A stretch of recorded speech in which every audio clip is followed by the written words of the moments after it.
everybody. What is good? What is good? I am in a tracksuit. It is Momentum Monday. That means it is serious up in here. Not really, but sort of. So there were a couple of words that inspired me today, and I'm going to share them with you because they're relevant to this topic about being you is brave. Being you is brave. And that's not like some cutesy phrase, and you're going to see very quickly what I mean by this. But so there was a fellow coach on the interwebs, right? Do people still call it that? I don't really know. But he said this, and it was so powerful. And then I'll give you my context as well. Many aren't interested in growing a business, a project, career anymore. People are obsessed with virality, with things going viral. If it doesn't explode overnight, then they abandon what they started thinking, oh, it didn't work. No, you didn't work. The people that will win are simply the people that are willing to stick with their thing until it is what it's supposed to be. Like, thank you to this coach. And I know that working with folks that want to leave corporate jobs, leave nonprofit jobs, leave teaching jobs, just leave their jobs to step into entrepreneurship or to launch into ministry or to launch into that spirit-driven thing that they're led to launch into. I've seen it so many times where folks with this endless potential, all of this gold in them, are so just enthused by the idea of that, by the potential of that. They're just excited by the thought of that, maybe like the imagery that comes to their mind when they think about that. But they give that all up because they're actually not willing to work for it. Like maybe they'll try for a couple weeks and then actually understand what the work entails, what the workload is, what that actually means to show up and to be consistent and go through some actions that, yes, some of them are fun, some of them are exciting, right? It's the difference between maybe doing some accounting and making a video or doing a podcast. They're completely different tasks, but they're both involved in business, right? So they don't recognize that businesses take time. On average, it takes at least 3 years to get into a groove, right? And a lot of people don't even get beyond their first year, let alone their first 6 months, right?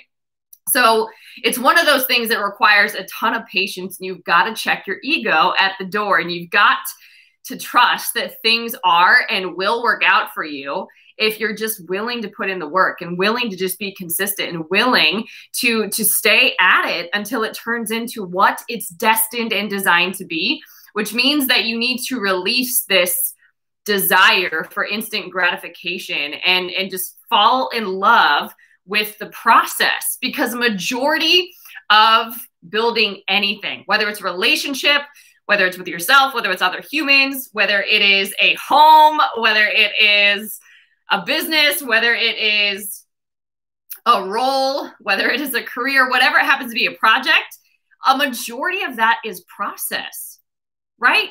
There's itty bitty amounts of time that are actually the results, that are actually the achievements, but a majority of that is a journey. It's a process, and falling in love with that is key to stay with it. So that was one thing that came up. And then another thought that hit me really strong today when I'm thinking about the folks that I'm working with, when I'm hearing what their struggles are, when I'm hearing what their challenges are, when I'm hearing what their frustrations are. And a lot, strangely enough, are similar. And so what I was really hearing to be a common theme was maybe not what they were putting direct words to, but it was very much the difference between being a manager and being a leader. And the frustration happens when you're doing a majority of your time things that you are not a fit for, right? Like that would be the equivalent, sort of, but you get it, of staying in a relationship that you know is not a good fit for you. It doesn't get better. Like inevitably, you will have to face the fact that you are not in a relationship that is a good fit for you. You're going to have to face that, right? So it is similar. Now, here's the thing. If you're a great manager, what this usually means is you are going to be probably given more things to organize, more things to manage, more things to control, more things to account for, more things to give feedback on, more things to update people on, more things to manage, right? And a lot of times you don't get paid well for that, right? For the amount that you actually manage, you don't get compensated for it, typically. So that's a manager, right? Now, on the flip side, a leader, very different. A leader is not risk adverse. They take risks all the time. They have a track record of establishing new thought leadership, new projects, new things, right? They've had massive failures, but they've also had massive success. They have an ability to win this enthusiasm and this buy-in from people, usually without manipulation. They're able to inspire people to action, not just motivate them and tell them what to do. When you inspire somebody to do something, when you can fuel and activate them from within, that is very different than parenting and telling somebody what to do, right? So a leader shows up very different. Usually they're sought after for risky situations. Usually they are sought after for their thought leadership. Usually they are sought after for projects that their creative input and expertise would be an asset for, right? So both are very, very different. A leader is typically paid very well as well. Okay, so both really involve very different rules of engagement. They involve different responsibilities. They involve different participation. So the thing is, a lot of folks, particularly that I'm talking with, are in managerial positions, whether it's teaching, whether it's nursing, and I'm not knocking any of these. I'm just giving you perspective. Whether it is nonprofit, whether it's corporate, whether it is like medical billing, right? Like they're in these manager positions, okay? And they're going through the motions. They're looking at the clock for when they can get out of there so they can go live their life, right? And they live with this underlying sense of, I know I'm made for more. I know that I'm actually a creative human. I know that I am unfulfilled. I know that I can't sustain this. I'm just genuinely unhappy, but security is something that I'm more comfortable with right now, and I'm not willing to give that up. Okay? Now, the thing is, that's a totally okay place to be, but you will never make the shift from manager to leader unless you are working on developing personally every day.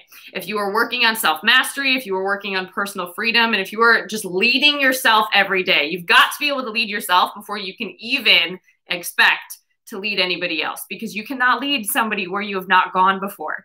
So it is naive and somewhat foolish to think that I can just go from manager to leader without a process. There's going to be a process. There's going to be preparation. A lot of this is mental. A lot of this is self-concept work. A lot of this is belief system work. A lot of this is healing these patterns that we've been accustomed to showing up as, right? Like if you're used to constant control and an organization, running your own business does not always look like that. You've got to be willing to be flexible and adaptable, right? And those are two opposing ways of showing up in the world, right? So just for some context and examples. So I share that to hold up the fact that we often overestimate what we can do in a very short period of time. That's the whole going viral thing. Like we want to start a business. We want to be 6 figures tomorrow. We want to have an awesome bomb.com team, and we want to be super influential. Cool. Like those are all great things if you want them, but this is not as quickly as it happens. Okay. And it's ego, right? Like it is wise to go through a process, to develop, to learn, to have skills, to have understanding, to have knowledge, to have discernment, right? Because there's a lot of mistakes to be made from not knowing things, right? So having support, having accountability, having tools, it's super important to understand that there's going to be a journey, there's going to be a path, and I'm committed to stick with this until it becomes what it's designed to be. I'm not going to get caught up in instant gratification. I'm not going to get caught up in, you know, what other people are expecting or what other people are saying and doing. I'm going to focus on my own lane and be my best one day at a time and one moment at a time. Okay. So I'm just highlighting that for context because I see it a lot. And really what's happening is people are recognizing they're just focusing on what is. And the more we focus on what is, the more we just burn energy, the more it's almost like having your car in neutral and stepping on the gas. Okay. So we burn energy the more we just focus on where we are. The key is to focus on where you're going and do steps today that will get you closer to that, and do that and do that every day. And that's building consistency. That's building momentum. That's building confidence. That's working the process. That's learning. That's growing. Right. But a lot of times what we do is we get caught up in what is, right? And what's not happening and how long it's going to take. And I've been putting in all this effort and nobody is acknowledging me and right? Like we're getting caught up in all of this junk because we're not doing our work. That's not leadership. Okay. So today I'm going to talk about how being you is brave. And I'm going to actually walk you through. You might be familiar. I know that I got exposed to Don Miguel Ruiz. He wrote The Mastery of Self. He wrote The Mastery of Love. He wrote The Four Agreements. He's written many books, probably beyond those, but those are some of my faves. And I'm going to take you through some of his work. I know I got exposed to him, I want to say like 15 years ago. And it's so neat because as you grow, as you evolve, as you develop, like I've kept this, you can read it again and you just find new truth. It's definitely like reading the word for me too. So what I like is that his books are short, they're succinct, they're simple to the point, and they're all about freedom and mastery, which I'm obsessed with. So I'm gonna walk you through today the 4 agreements, because these are, if you practice these every day, a lot will start shifting in your life. Just, I dare you, okay? So the first agreement is be impeccable with your word. Now, we often don't go around saying the word impeccable, right? We don't, but be excellent, right? Speak with integrity, say only what you mean, avoid using the word to speak against yourself or to gossip about others. Use the power of your word in the direction of truth and love. So our tongue can speak blessing and cursing. So wild. The same tongue that can bless can also curse, okay? And when we release words out of our mouth, literally, we are creating realities. So when we talk about what is all the time, we keep seeing more of what is. When we talk about what was, we keep inviting that back into our reality, okay? When we focus on whatsoever is lovely, whatsoever is pure, whatsoever is impeccable in this case, we start to pay attention for those things. We start to partner and agree with that. We start to literally change our rhythm, and we start to surround ourselves with those things. Okay. So that is so, so important. If you just practice that and just acknowledge that if I just speak with gossip and crude language and I'm negative and I'm making excuses all the time, even if I'm making like white lies and fibbing, right? And only telling half truths, right?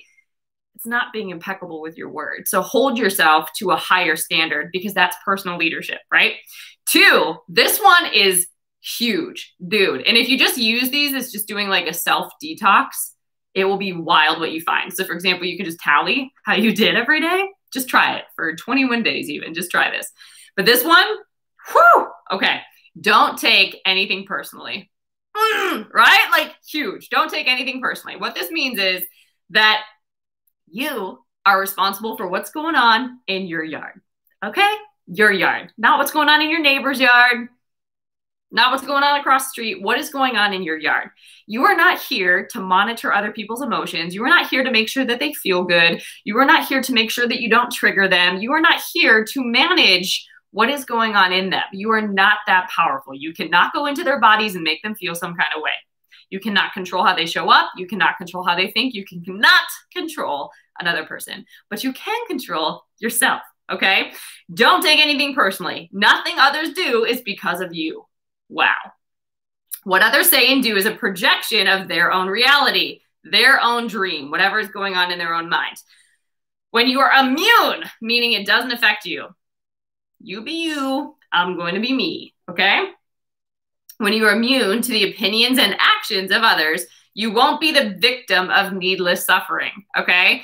So we often have been accustomed to people pleasing or making sure that other people are okay or being useful or just, right? We've wrapped up our identity in others, and that is a trap. You will never live the life that you're designed to live that way, all right? And it will not lead to peace and success for you, because there's always going to be more people that take things out of context, that react some kind of way, that you'll just be constantly on this project, right? You'll be people all the time, and that's not what you're here for. Number 3, don't make assumptions. And this one is to assume is to make a out of me and you, right? It's just not a good idea. We don't want to look like that. We don't want to be like that, okay? So find the courage to ask questions and to express what you really want. Communicate with others as clearly as you can to avoid misunderstanding, sadness, and drama. With just this one agreement, you can completely transform your life. Don't make assumptions, meaning don't fill in other people's gaps. Because when we make assumptions, when we tell their story, when we just focus on what's going on in their life, that's all we're ever going to be doing. We're only going to be making an assumption because we only know and see in part. What's more brave, what's more bold is to ask questions, to be genuine, to be curious, to be concerned, right? But not to fill in their own gaps or judge or compare or any of that stuff. You ain't got time for that. If you are working on your own story, you got plenty to be busy doing, okay? And then, lastly, always do your best. This one is one of my faves because it kind of like leaves everything else behind. All the gray area, all the static, all the extra. It's just like, you did your best. That's enough, okay? Your best is going to change from moment to moment. It will be different when you are healthy as opposed to when you're sick. Under any circumstance, simply do your best and you will avoid self-judgment, self-abuse, and regret. This is so, so important because a lot of times we get caught up in all of those things, in self-rejection and self-abandonment and regret and worry and fear and doubt and insecurity and anxiety and comparison and right? And all of that is self-sabotage because it actually prevents us from doing our best because we're not here now doing our best, okay? So when you just focus on showing up with excellence, when you focus on bringing your best to the table, you're going to focus on how you can do that better every day and what habits or routines or rituals or practices that you need so that you can do that and what actually doesn't serve you and what does so that you can set healthy boundaries. So when you start practicing these, you start exposing and uncovering things to help you lead better. It's wild, okay? So that would be a great place to start if you're not currently doing personal development every day. That's a great way. Like, work on keeping these agreements with yourself. Now, I will add a few things. I want to remind you to stick to something until it becomes what it needs to be. A lot of times we get into something, we try it for 2 weeks, we start judging it, we start saying why we can't, we give it up, and then we start beating ourselves up. And then we start looking at how good other people are doing. It's a mess. Stop that. Just show up and be consistent and trust that the process is working. It's enough. You're enough. And it's going to become what it needs to be because you're doing your part and God will do his part. Right? There's going to be some days that are better than others, but that's your best. And you're not the person that needs instant gratification. You're not the person that needs a quick fix. You're not a person that's going to have anything. So go all in on it, right? Like I wrote this really powerful message the other day, but I think it sums it up really well when you think about the enemy of your soul, okay? So here's the thing. Dun, dun, dun. The enemy. Here it is. The enemy doesn't care if you have a dream as long as you never achieve it. Hello, right? You can dream all day. You can take some baby steps towards it, but as long as you never achieve it, you're not a threat, okay? He doesn't care if you have the desire to live big as long as you never do. As long as you're insecure, as long as you talk yourself out of things, as long as you judge and compare yourself to other people, as long as you keep making assumptions about how their life is and how bad your life is, right? You'll never do what you're here to do. You'll never live big that way. Are you really, my question is, are you really just going to let that happen? Or are you going to heal so you can step into the freedom, right? The freedom that Christ has given you, Who the Son set free is free indeed. Are you going to step into that freedom, right? Are you going to practice personal development and personal success strategies, even if you come up with your own every day? Are you going to take simple steps and actions every day towards what you're called to do? Or are you going to spend your time and energy in things that at the end of the day, they don't matter, but they don't lead to dreams fulfilled. They don't lead to you living a big life. They don't lead to you living a spirit-led life, because spirit-led life is not a small life. I'm just saying. All right. So what I would say would be the first agreement is seek the kingdom first, and all these other things will be added unto you. And really what's required to do that is abide in the Lord, because unless you're abiding in the Lord, unless you're fellowshipping with God, unless you're spending time with God, unless you're reading the word, unless you're meditating on the word day and night, unless you're giving thanks, unless you're committed to righteousness and living in holiness and walking worthy and just living in the truth and in the light, right? Unless you're committed to that, you won't really be able to experience the kingdom in such a way that you delight in seeking it. That is your joy. That is your vital necessity. That is your heart's desire, right? So that's what I would say.